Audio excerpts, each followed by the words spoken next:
désormais Alain Consouma. D'autres l'appellent désormais Nafanta Sangaré, la femme qui prie soi-disant sur l'eau, je rajoute ça, est-elle mal barrée?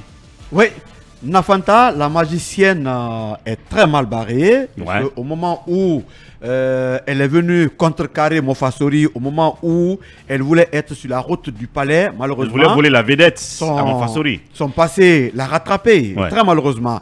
Nafanta est poursuivi pour une présumée affaire de plus de 25 milliards de francs guinéens. Waouh! Bien sûr, de quoi on parlait Hier, on parlait de 148 millions. oui, maintenant ça s'ajoute, puisqu'il y a beaucoup qui sont victimes de Nafanta et les calculs sont en train d'être en tout cas égrenés peu à peu et finalement les montants. Les calculs sont-ils justes? Là, on parle de quoi?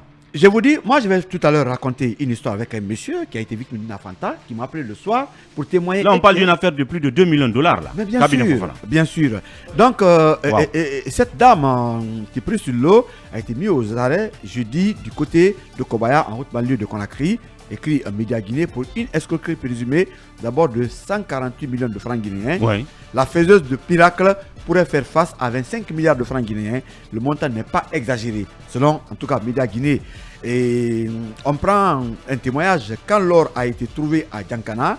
Elle dit qu'elle reste sur place pour faire des rituels.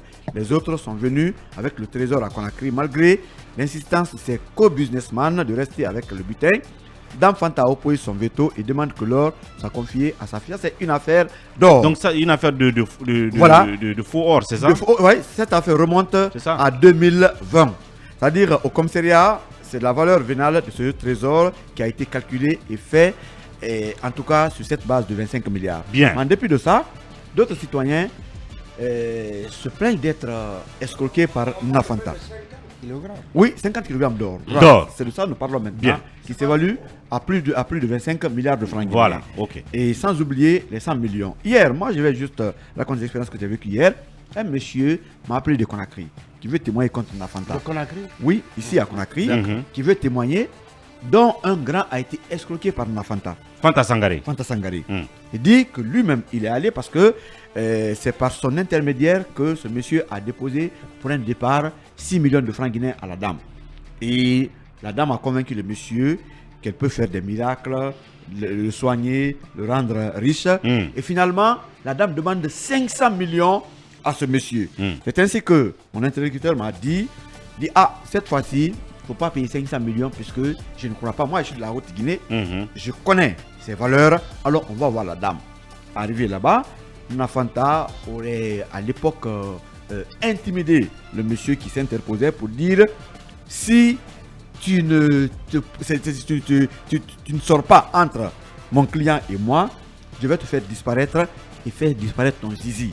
Et d'ailleurs, quand tu Eh quittes bien. ici, ton véhicule, tu vas faire de l'accident. Ce monsieur Mhm. a été conduit même en brousse où Nafanta aurait mis un homme qui jouerait le rôle d'un diable. Mhm. C'est là où le monsieur a découvert un homme déguisé en diable Oui. qui est en train de résoudre le problème des gens. Le monsieur a compris et a dit mais c'est de la fausseté. Et dès que le monsieur a dit c'est de la fausseté, Nafanta a dit dès que tu sors ici, tu prends ta voiture, je vais te renverser, tu feras l'accident.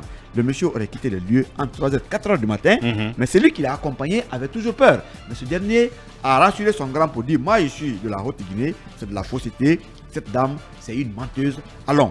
Et le monsieur m'a dit qu'il est sorti vivant, il a conduit la voiture, il est arrivé à Conakry, mais rien, il compte même porter plainte contre Nafanta. Combien de Guinéens sont victimes de cette dame? Vous voyez une de ces photos où, voilà, Oui, c'est oui. là qui tourne, Mhm. elle se masque toujours pour ne pas être vue. Dévisagée. Après les recherches, Ouais. aujourd'hui, voilà le visage de Nafanta Bien. qui est en train d'escroquer les gens et qui voulait même aller au palais pour faire barrage à Mofasori. Oui, donc après la fameuse vidéo où elle est sur l'eau, Ouais. en train de prier pour le président Mamadi Doumbouya, parce que ça s'entend clairement quand elle dit être sur l'eau et que les pouvoirs qu'elle invoque pour être capable de s'arrêter sur l'eau et prier, que Dieu fasse que ce pouvoir aussi protège Mamadi. C'était une sorte de, si tu veux, de séduction. C'est de l'escroquerie de ciblage. pure et dure. Bien. C'est des gens qui préparent, en tout cas le terrain, qui captent leur cible Bien. et qui réussissent avec en tout cas tout ce que vous pouvez comprendre comme peut-être garantie que les gens donnent. Et malheureusement, il y a une autre vidéo justement qui a mis à nu la farce qu'il y a derrière sa mise en scène sur l'eau. Un autre marabout qui allait faire une vidéo pour montrer en réalité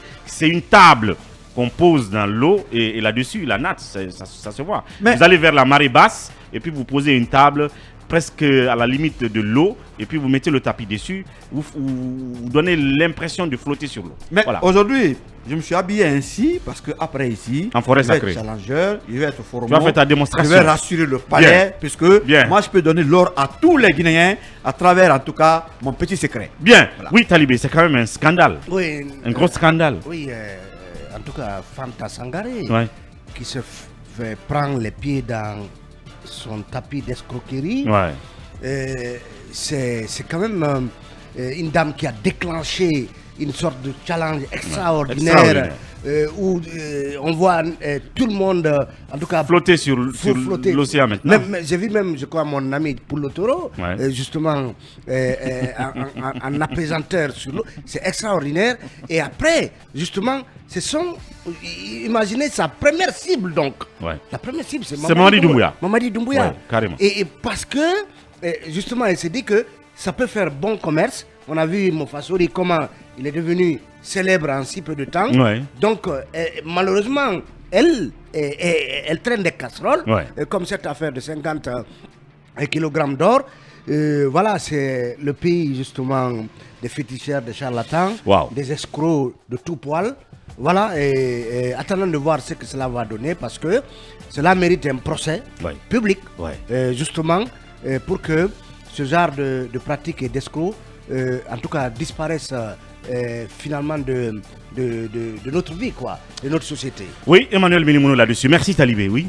Moi, je ne vais pas rentrer dans le détail diabolique ou peut-être religieux qui peut se cacher derrière, mais il y a quand même un certain nombre de choses. Il faut que les Guinéens aussi fassent attention parce que cette affaire a été prise tellement au sérieux par beaucoup de personnes quand on a vu cette dame dans sa farce à la surface de l'eau.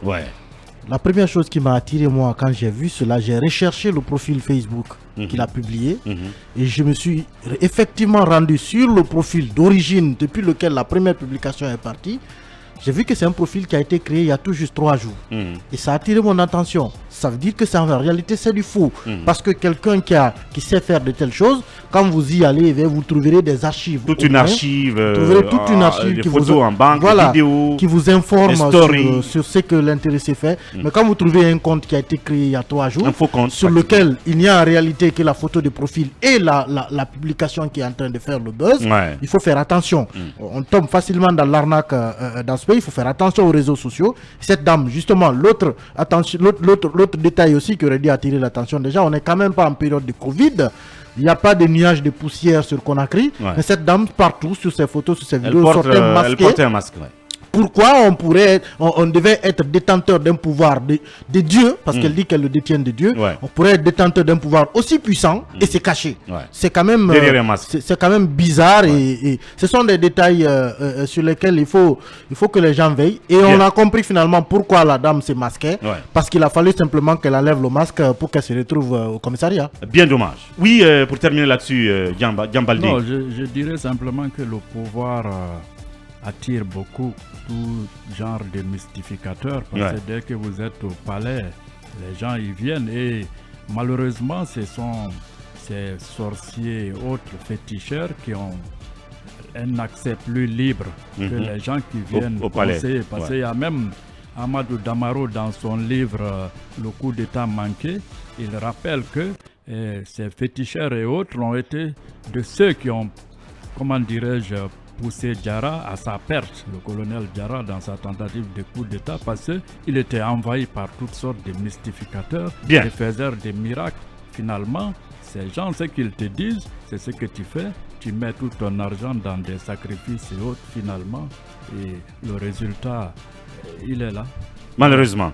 Est-ce que Yara avait été convaincu par cette vidéo quand elle a fait fureur sur la toile? Pas du tout. Du tout, pas du tout. Tu ne crois pas à ces choses-là? Non, je ne crois pas en ces choses-là.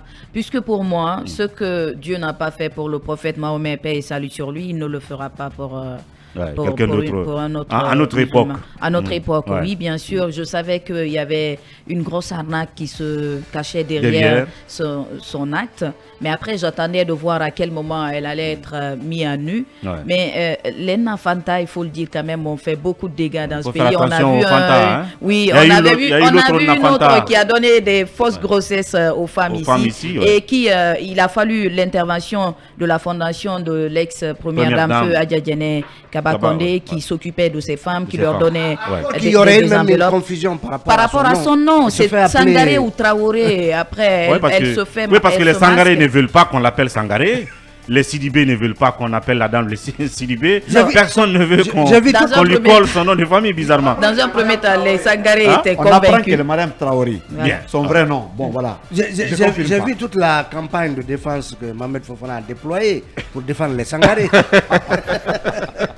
Kamina Fofana, on va l'appeler désormais peut-être Fofana. Fanta Fofana.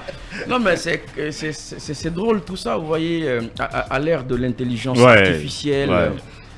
Tout est possible pour vous faire transposer à New York alors que vous êtes ici en Congo. Absolument. Je crois que c'est aussi un appel à faire attention. À être vigilant. À être vigilant, à douter. Moins naïf. Et tout. Ouais. Et ne pas trop aller dans les...